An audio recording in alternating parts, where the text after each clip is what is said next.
Hi everybody, my name is Susan Kuklin and I write and photograph nonfiction books for kids and young adults. You may know some of the subjects I write about.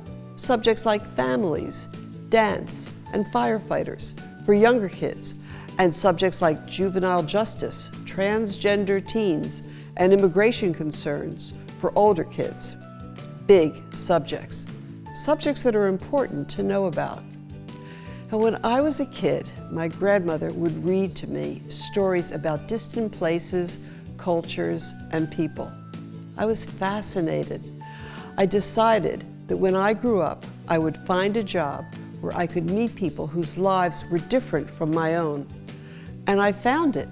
I became a photojournalist and a nonfiction writer. These two professions have taken me all over the United States and the world. I've been lucky to meet so many wonderful people, some whose lives are similar to those my grandmother read to me about many years ago. So here's how I make my books. First, I choose a subject. The more complicated, the better, because I find that complicated subjects are often the most interesting. Then I search for and I meet with individuals who, for one reason or another, are affected by the subject. I interview them and I photograph them. Then I turn our recorded interviews into a story written entirely from their point of view. In this way, you get to read about people describing what it's like to be in their shoes. It's really a neat thing to do. Try it. Interview your friends and your family about, say, their own childhood or their parents. You'd be surprised what you learn. Today I'd like to talk to you about one person in particular, P. P is one of 9 people featured in my book, We Are Here to Stay, Voices of Undocumented Young Adults. So those are P's hands on the cover. I can't tell you her full name or show you her full picture because P is an undocumented immigrant who came to the U.S. when she was a child. An undocumented immigrant is a person who lives in the United States without the papers that identify her as a legal resident or citizen.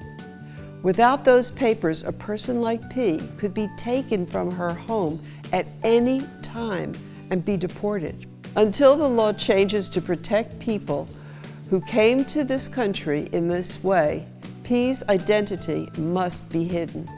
Tell us about your character. P is awesome. She attends college by working 3 jobs: a teacher's assistant, a translator, and a welder. Yes, you heard that right. P is a welder. P is friendly and funny and smart, really smart, and great fun to be with. Her lawyer, who is helping her become a citizen, introduced us. When P was 13 years old, she and her 18-year-old sister walked across the desert and through rugged mountains from Mexico to the United States. She traveled with a small group of immigrants known as walkers. On the first day of their journey, they were robbed of what little money they had by armed bandits. They had to walk fast and in the dark of night so that they would not get caught or be attacked. Why did P go on such a dangerous journey? Because more than anything, she wanted to go to school. Her grandmother wanted her to stay home on their meager farm and take care of cows. P heard that in the United States, all kids her age went to school. Now, when I was 13, I'd have probably walked across a desert not to go to school. That's a joke, right? I stayed in school and I loved it. Now I consider P to be part of my family, and I'm very proud of her. I wanted to write We Are Here to Stay partially as a way to say thank you to my grandmother, who read to me so many years ago. She was also an immigrant, and I wanted to write it so that readers like you get a chance to meet people like P and the other 8 brave and amazing undocumented young adults who participated in my book. I hope that they are here to stay. If you found a whale in your bathtub, what would you do?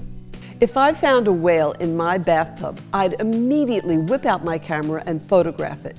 Photo op. In fact, I had better change my camera lens to a wide angle just in case. Hey, you never know.